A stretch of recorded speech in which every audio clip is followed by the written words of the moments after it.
poder importante y aparte la salud estaba en manos del Estado, en lo cuanto el Estado podía cubrir, en la mano de las provincias y en algunos casos del municipio. Entonces así era el presupuesto de salud. Cuando irrumpe la figura de Alfonsín, de la mano de Aldo Neri, viene la lucha por la implementación del Seguro Nacional de Salud. Y realmente era una cosa muy interesante, porque era que todos los argentinos podían afiliarse a una determinada obra social, pero la obra social no era dependiente del secretario general del gremio. Era una institución autárquica y abierta que podía recibir flujo de gente que se afiliaba a esa obra social y elegía a sus autoridades, con representación de la minoría. Es decir, empezaba a democratizarse de alguna manera el sistema. Desgraciadamente, nuevamente la lucha ahora de los sindicalistas por la protección de su fuente de recursos hizo que la ley al fin se votara, es cierto, pero una ley muy amortiguada de los principios que la ley tenía en origen. Porque en origen eran la obra social, que tenía componentes que podían elegir sus autoridades, no la manejaba el sindicato, la manejaba una entidad separada, pero los sindicalistas, peleando con la gente del gobierno, hizo que los obreros dijeran que las obras sociales eran el ente de salud y que ellos eran dueños de las obras sociales, eran de los obreros. Si uno lo viera así, diría, bueno, podría hasta ser de un modo defendible e impresionante. Pero no fue así. No fue así porque esto no mejoró enormemente la calidad de atención ni dio protección a todo el otro sector que depende de la solidaridad, que es el que maneja los recursos del Estado, de las provincias, de los municipios. Y prácticamente seguimos así hasta que después nos tocó asumir el gobierno de la ciudad de Buenos Aires. Y cuando llegamos al gobierno de la ciudad de Buenos Aires, pensamos que había que generar algo que sirviera para dar cobertura universal. Estamos hablando de 1996. Acá tengo un colaborador,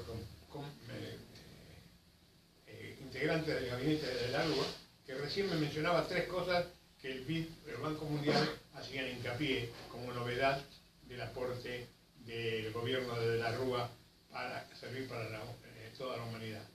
Médico de cabecera, Buenos Aires sirve, Buenos Aires recorre, Buenos Aires sirve. Buenos Aires presente. Buenos Aires presente. Buenos Aires presente, que era recorrer toda la noche Buenos Aires, ocuparse de toda la gente que está en necesidad de calle y demás, o en cualquier situación de emergencia, y un tercero. Educación adultos 2000. Y educación a adultos en el 2000. Es decir, esos tres programas fueron programas tomados por el Banco Mundial y el BID. ¿Por qué hoy digo eso? Que me vino muy bien el recuerdo de Figueroa. Porque cuando nosotros hicimos un sistema de descentralización y de compra en la ciudad de Buenos Aires, el Banco Mundial dijo, y el BID, que era un modelo anticorrupción para América Latina. Porque descentralizamos las compras y controlamos todo lo que la gente qué precio compraba cada hospital. Y así pudimos hacer realmente un descenso importante en el costo de los medicamentos. Entonces, ¿qué se nos ocurrió en ese momento? En el mes de agosto asumimos, y en el mes de octubre hay un decreto firmado por Fernando de la Rúa, en la cual se crea la figura del médico de cabecera. ¿Qué es el médico de cabecera? Es un agente sanitario que recibe al paciente, que le es asignado por un trabajo anterior de ir formando la lista de aquellos que tienen necesidad, se acercaban al hospital de su zona, y la única obligación que tenían los médicos era ser electos por el hospital, recomendados por el hospital al cual él pertenecía, y tenían que tener el domicilio en el área programática que habíamos juntado nosotros, los radicales, en el área del hospital. El área programática es el hospital abierto a la comunidad, es un hospital que no se cierra con paredes para alejarse de la sociedad, sino que tumbamos abajo muchas paredes de hospitales para que haya un diálogo mayor entre la gente y Entonces, surge este sistema, la gente se inscribía en los hospitales de su residencia y llegamos así a cubrir algo como 270.000 personas afiliadas al sistema. Sistema que perdura hasta hoy, y que luego de nosotros siguieron dos secretarios que estaban identificados con el sistema, el doctor Bonasola y el doctor Burlinder, y después empezó la cosa a semiflotar, hundirse de a poquito, hasta que llegó un gobierno con alguien que era encargado de salud del sector público, el doctor Lemus, y un colaborador de Lemus fue Néstor Pérez Bariño, que realmente reencauzó mucho en seguir con esta actividad. Esta actividad pretende que hay una puerta de entrada al sistema de salud, que es el médico de cabecera. ¿Dónde se atiende la gente del médico de cabecera? En su consultorio particular, en un centro de salud o en otra cosa que se crearon después, centros médicos barriales. Es decir, donde había 2 o 3 médicos que alquilaron un consultorio, se rotaban y atendían a la gente. Así conseguíamos varias cosas. Primero, que no pusimos a ningún amigo nuestro. Y esto vale la pena decirlo, porque realmente esto hace a lo que es querer hacer gestión y no estar acomodando amigos ni nada por el estilo. Segundo, la gran ventaja de esto era que ese médico sabía que su médico lo atendía. El paciente sabía que el médico lo atendía. Se pedían turnos telefónicos y nos ocurrió, esto fue en la época de Menem, que fue la privatización de telefónicos y demás, era muy barata la comunicación telefónica.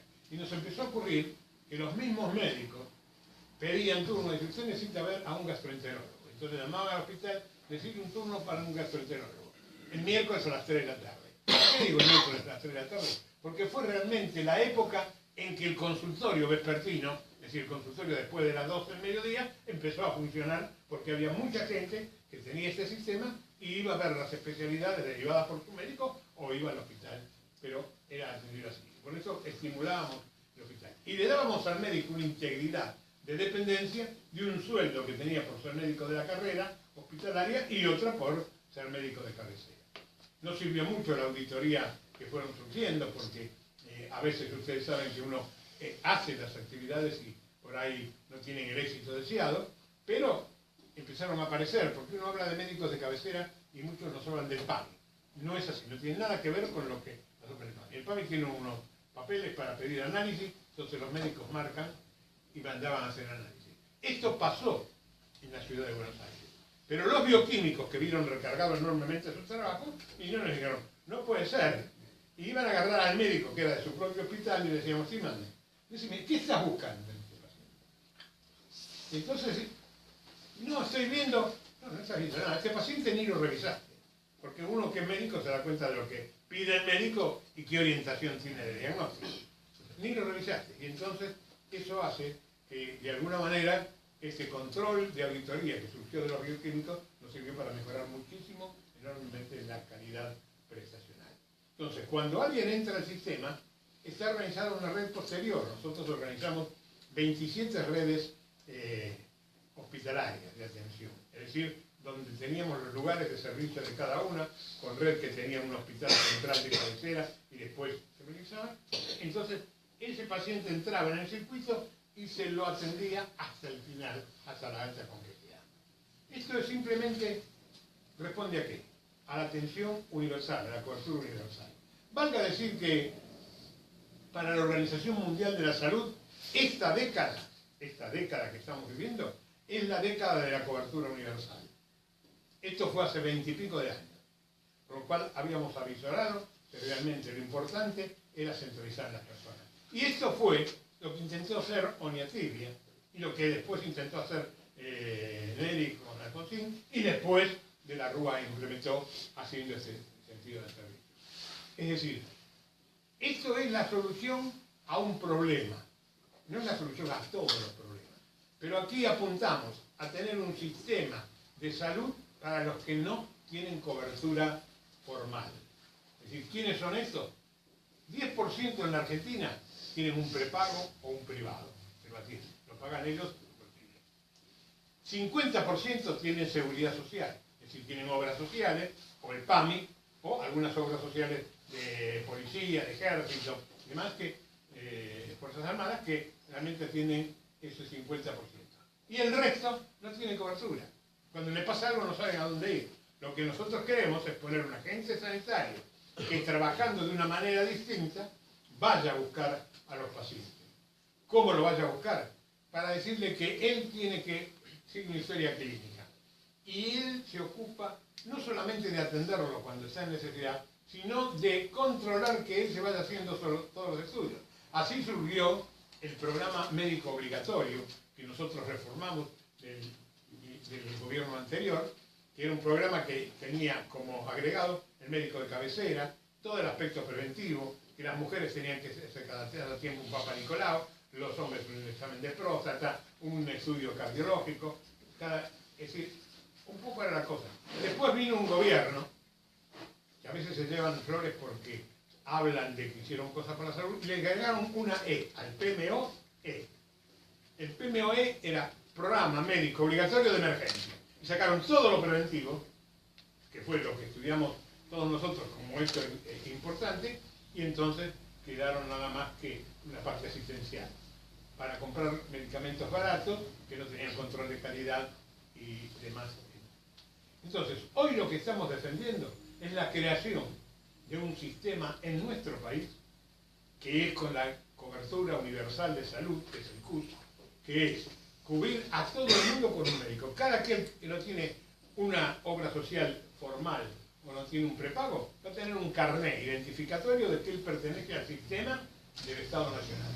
Y ese se atiende en el lugar que está y a través de la entrada, de puerta de entrada que tiene con el médico de cabecera, entra a todo el sistema. Es decir, empieza a recorrer el sistema del primer escalón a subir toda la escalera y llegar a la solución de su problema de forma integral.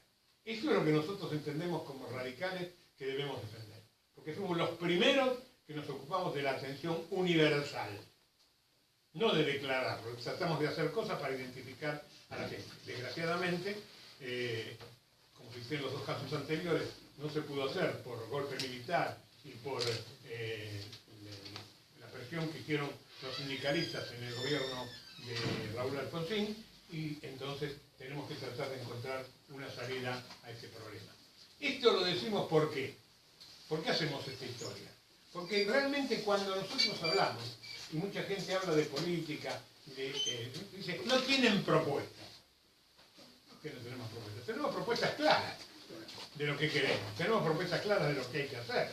Y podríamos mostrar, si diera más tiempo, yo no quiero tampoco extenderme demasiado para después llegar a las preguntas que ustedes quieren hacer, y podríamos decir cantidad de cosas que avanzamos.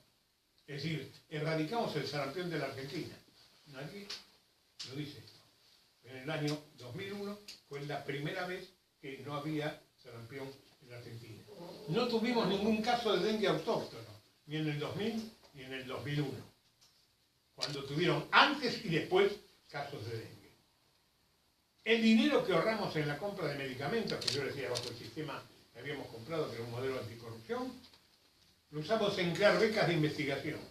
Hicimos en un momento que la investigación es la diferencia entre un país desarrollado y uno subdesarrollado. Y las becas de investigación es para investigación clínica.